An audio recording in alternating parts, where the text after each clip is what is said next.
بسم اللہ الرحمن الرحیم۔ جنت کا بیان۔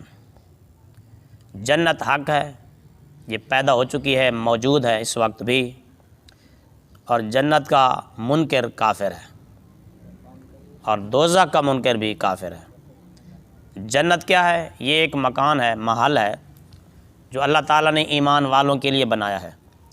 اس میں وہ نعمتیں رکھی ہیں اللہ تعالیٰ نے جو نہ آنکھوں نے دیکھیں، نہ کانوں نے سنی، اور نہ کسی کے دل میں ان کا خیال گزرا۔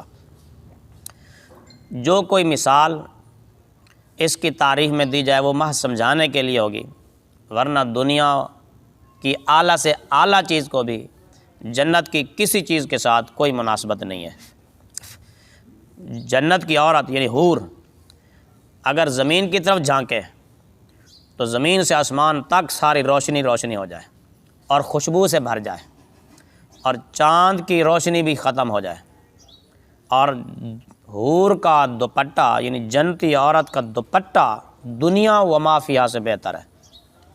اور ایک روایت میں یوں ہے کہ اگر حور اپنی ہتھیلی زمین و آسمان کے درمیان نکالے تو اس کے حسن کی وجہ سے مخلوق فتنے میں پڑ جائے، اور اگر دوپٹہ اپنا ظاہر کر دے تو اس کی خوبصورتی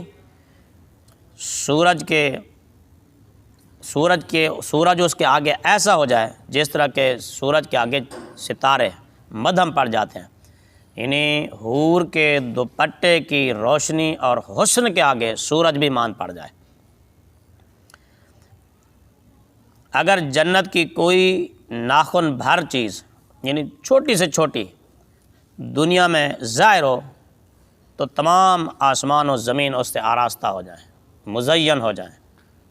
اگر جنتی کا کنگن ظاہر ہو جائے تو سورج کی روشنی کو ختم کر دے، جیسے سورج کی روشنی ستاروں کو مٹا دیتی ہے، ان کی روشنی کو مدھم کر دیتی ہے۔ جنت کی اتنی سی جگہ جس میں کوڑا رکھا جا سکے دنیا و ما فیہا سے بہتر ہے، یعنی تھوڑی سی جگہ بھی ساری دنیا سے افضل و اعلیٰ بہتر ہے۔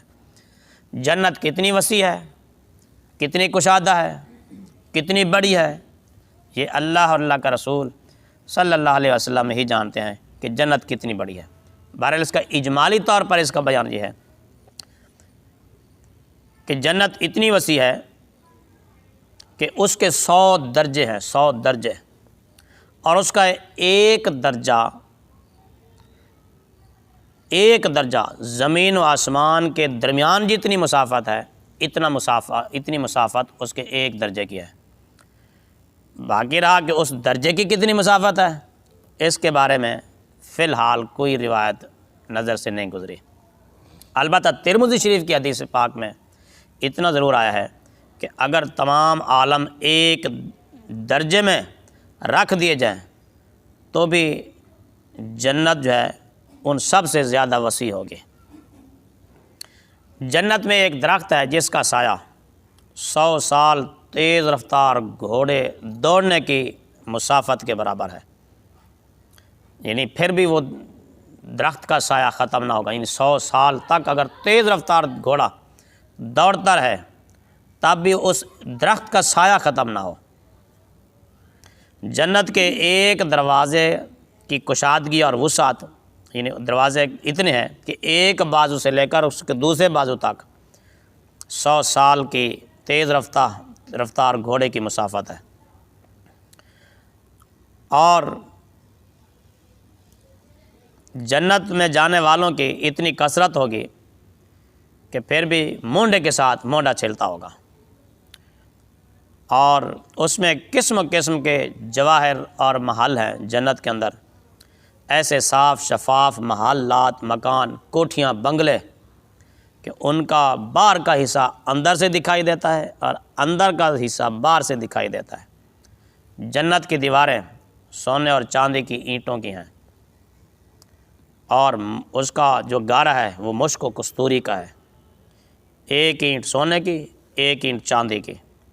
زمین جنت کی زعفران کی ہے، کنکریوں کی جگہ موتی ہیں، اور ایک روایت میں ہے کہ جنت عدن کی ایک اینٹ سفید موتی کی، ایک یاقوت سرخ کی، اور ایک زبرجد سبز کی۔ مشک کا گارا ہے، اور گھاس کی جگہ زعفران ہے۔ موتی کی کنکریاں، عنبر کی مٹی، جنت میں ایک ایک موتی کا خیمہ ہوگا، ایک ایک موتی کا خیمہ جس کی بلندی 60 میل تک ہے۔ جنت میں 4 دریا ہیں، ایک پانی کا، ایک دودھ کا، ایک شہد کا اور ایک شراب کا۔ پھر ان چاروں دریاؤں سے نہریں نکل کر ہر ایک مکان تک پہنچتی ہیں۔ وہاں کی نہریں زمین کھود کر نہیں بنائی گئی، بلکہ زمین کے اوپر وہ رواں ہیں۔ نہر کا ایک کنارہ موتی کا، دوسرا یاقوت کا۔ نہروں کی زمین خالص مشک و کستوری کی ہے۔ وہاں کی شراب دنیا جیسی نہیں ہے کہ جس سے بدبو ہو اور کڑواہٹ ہو اور نشہ ہو، پینے والا بے عقل ہو جائے، آپے سے باہر ہو جائے، جس طرح یہاں دنیا میں شرابیں پیتے ہیں اور بیہودہ بکتے ہیں اور گڑبڑ ہوتی ہے۔ وہاں کی شراب ان تمام چیزوں سے منزہ اور پاک ہے، یعنی نہ اس میں کڑواہٹ ہے، نہ اس میں نشہ ہے، نہ اس کے پینے سے نہ عقل زائل ہوتی ہے، نہ آدمی نشے میں ہوتا ہے، کچھ بھی نہیں ہوتا۔ جنتیوں کو جنت میں ہر قسم کے لذیذ سے لذیذ تر کھانے ملیں گے، جو چاہیں گے فوراً ان کے سامنے حاضر ہو جائے گا۔ اور اگر کسی پرندے کو اڑتا ہوا دیکھیں گے اور دل میں خواہش ہو کہ اس کا گوشت ہونا چاہیے، تو فوراً اسی پرندے کا بھونا ہوا گوشت ان کے سامنے حاضر کر دیا جائے گا۔ اگر پانی وغیرہ کی خواہش ہوگی تو کوزے خود بخود ہاتھ میں آ جائیں گے اور ان میں ٹھیک اندازے کے مطابق پانی، شہد، دودھ، شراب، جس چیز کی بھی طلب ہوگی پورا طلب کے مطابق ہوگا، نہ ایک قطرہ زیادہ نہ ایک قطرہ کم۔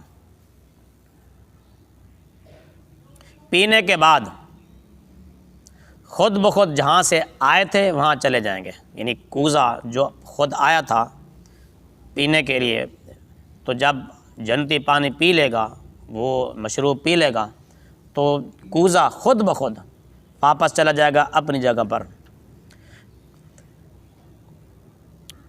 وہاں نجاست، گندگی، پاخانہ، تھوک، رینٹ، کان کے میل یہ ہرگز نہ ہوں گے، بدن کے میل بھی بالکل نہ ہوں گے۔